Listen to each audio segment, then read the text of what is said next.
No, we were not happy with him buying oil from Russia. भारतीय वज़ीर-ए-आज़म ने रूस से तेल ना खरीदने की यकीन दहानी करवाई है। खुश नहीं था कि भारत रूस से तेल खरीदे, मगर अब मामला तय हो गया है। अब एक नया महाज खुलता हुआ नजर आ रहा है। इंडिया और अमेरिका के दरमियान अजीब किस्म की चीजें डेवलप हो रही हैं। इंडिया कह रहा है कि हम ट्रम्प रॉन्ग है, गलत है, हम ट्रम्प की बात को नहीं मानते। और ट्रम्प क्या कह रहा है? ट्रम्प कह रहा है जनाब इंडिया अब रशिया से तेल नहीं खरीद। डेनिस एलिपोव ने कहा है कि डोनाल्ड ट्रंप पीएम मोदी और भारत को लेकर जो दावा कर रहे हैं उसकी जानकारी उनको नहीं है, लेकिन भारत जो फैसले लेता है वो अपने देश के लोगों के हितों में लेता है।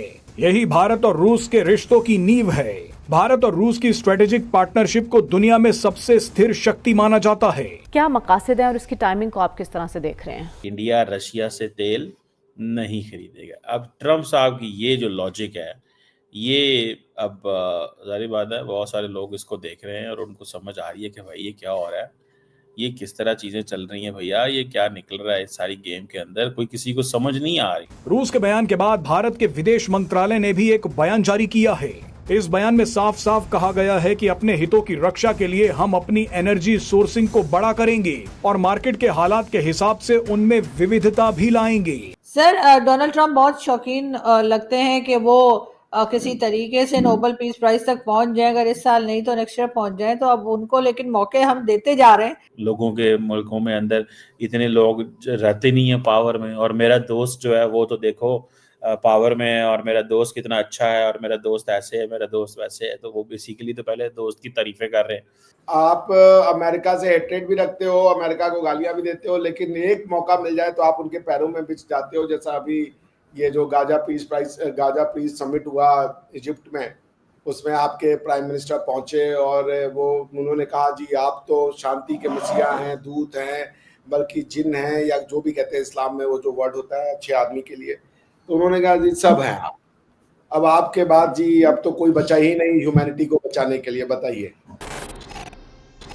नमस्कार, जय हिंद दोस्तों। तो दोस्तों, जब से अमेरिका में डोनाल्ड ट्रंप ने राष्ट्रपति का पद संभाला है, तभी से भारत और अमेरिका के रिश्तों में काफी खटास आई है। भारत को लेकर ट्रंप लगातार ऐसे बयान देते रहे हैं जिनका जिक्र भारत ने किया तक भी नहीं है। और एक बार फिर से ट्रंप ने भारत और पीएम मोदी को लेकर एक ऐसा दावा किया है कि पीएम मोदी ने उनसे कहा है कि वे रूस से तेल नहीं खरीदेंगे। दोस्तों, ट्रंप की ओर से किए गए इस दावे के जवाब में भारत ने एक कड़ा और बिल्कुल इसके उलट जवाब दिया है। भारतीय विदेश मंत्रालय ने कहा है कि भारत अपनी ऊर्जा जरूरतों को देखते हुए और अपने लोगों के हितों को ध्यान में रखते हुए उसी देश से तेल खरीदेगा जहां से हमें सस्ते दामों पर और सही समय पर तेल मिलेगा। भारतीय विदेश मंत्रालय की ओर से ट्रंप के दावों पर दिए गए जवाब ने एक बार फिर से ट्रंप को बेनकाब कर दिया है, ठीक उसी तरीके से जिस तरीके से ट्रंप ने कहा था कि मैंने दोनों देशों के बीच युद्ध रखवाया है। दरअसल देखा जाए तो भारत और रूस की दोस्ती हमेशा से टाइम टेस्टिंग रही है। रूस और भारत हमेशा से एक दूसरे के सफल और रणनीतिक साझेदार रहे हैं। दोनों देशों के बीच रिश्ते तेल व्यापार से कहीं ज्यादा ऊपर उठकर और मजबूत हैं। जबकि अमेरिका एक स्वार्थी देश है, वो दूसरे देशों से संबंध जभी बनाता है जब उसका फायदा हो रहा हो, और भारत अमेरिका को लेकर ये बातें अब अच्छे से समझ चुका है।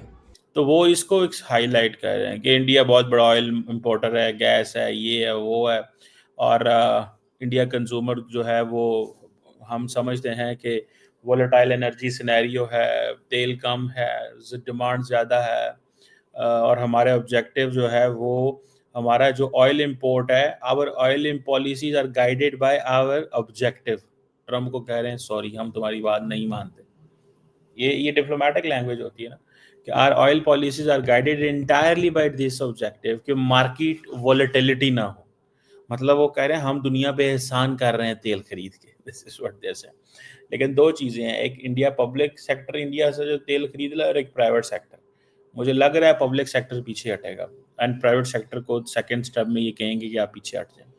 अब वो कह रहे हैं कि जी एनर्जी स्टेबिलिटी और प्राइसेस जो है सिक्योर्ड सप्लाई चेन होनी चाहिए, ये हमारे गोल हैं कि सप्लाई चेन भी मुतासर ना हो और प्राइसेस भी ठीक रहें। और इसका मतलब ये होता है कि broad basing our energy sourcing and diversifying, यानी कि हम जो रशिया से तेल खरीद रहे हैं बेसिकली सप्लाई चेन को ठीक करना चाहते हैं, क्योंकि हम वो खरीदेंगे, उसको इंपोर्ट करेंगे, रिफाइनरियों में भेजेंगे, तेल एक्सपोर्ट करेंगे, तो ये चीज़ है। लेकिन अमेरिकन ने ये देखा है कि ये सारा तेल एक्सपोर्ट करके पैसे कमाते हैं। अब यूएस वो ये कह रहा है कि बहुत सालों से ये हो रहा है कि वो वो कह रहे हैं जहां भी यूएस कंसर्न है, we have for many years sought to expand our energy procurement. This has steadily progressed in the last decade. The current administration has shows interest in deepening energy cooperation with India. Discussions are ongoing. मतलब ये है कि तेल हमसे भी खरीदो, वो कह रहे हैं तेल तुमसे खरीदेंगे।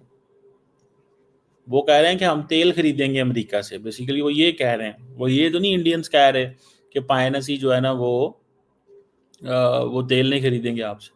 सो मुझे ऐसे लगता है ज़ाती तौर पे कि ये एक बड़ी इंडिया ने डिप्लोमेटिक, अब हुआ क्या है आपको पता है, the Indian exports to US they are down by 21% because of the 50, ये मैं आपको डाटा दे रहा हूँ, ठीक है ना जी। इंडियन एक्सपोर्ट जो है जिसमें शिपमेंट की बात हो रही है, शिपमेंट जो है वो 20.7% जो सितंबर का महीना है वो कम हो गए हैं। ये गवर्नमेंट ऑफ इंडिया का डाटा, मेरा डाटा नहीं है, ना मैंने दाएं बाएं से पढ़ा।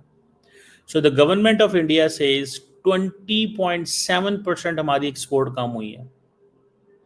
इंडियन जो गुड्स एक्सपोर्ट अमेरिका को जा रही हैं वो तकरीबन जो जानी थी या गई हैं मेरा ख्याल है वो 5.44 बिलियन है, ठीक है जी। और टैरिफ भी इसके ऊपर 50% लगा है। तो अब यहीं से अंदाज़ा लगा लें। और जो टैरिफ्स हैं उसकी वजह से जो इंडियन इंपोर्ट है यूएस वो एक्सपेंसिव होती जा रही। और मुझे ऐसा लगता है कि इंडिया के लिए अमेरिका की कोई बड़ी एक्सपोर्ट डेस्टिनेशन है, तो ये मसला तो होगा, ठीक है जी। अब देखते हैं कि क्या बनता है और किस तरह चीज़ें चलती हैं। तो ये चैलेंज तो बनेगा। इंडियन कंपनीज जो हैं, ठीक है जी, वो नई मार्केट्स ढूंढ रही हैं मिडल ईस्ट के अंदर, यूरोप के अंदर। उतनी तेज़ी से वो ऑर्डर्स तो नहीं दाएं बाएं जा सकते, लेकिन वो जाएंगे और दुनिया की बाकी मार्केट से उससे फ़ायदा उठाएंगे। इंडिया अगर 50% टैरिफ पे अगर ये मार्केट सर्वाइव करती है और साथ में वो ये कह रहे हैं कि जनाब हम जो है ना वो तेल रशिया से नहीं लेंगे, तो हो सकता है उनके लिए बड़ा हो। ऊपर से फिर ये भी है कि जो बहुत सारे चीज़ें हैं, अब फॉर एग्ज़ाम्पल सारी की सारी जो रेयर अर्थ की जो डी रिस्किंग है, ठीक है जी, वो भी एक इंडिया के लिए चैलेंज है। तो इंडिया, आप ये समझिएगा कि इंडिया को बड़ी, ये सारी India is in a tight spot. लेकिन मुझे ज़ाती तौर पे लगता है कि इंडिया विल नॉट बाउ डाउन। मुझे लगता है, मुझे ज़ाती तौर पे लगता है कि इंडिया विल नॉट बाउ डाउन, ठीक है। मेरी ये एक ऑब्जर्वेशन है, ठीक है, मेरी ये ऑब्जर्वेशन है।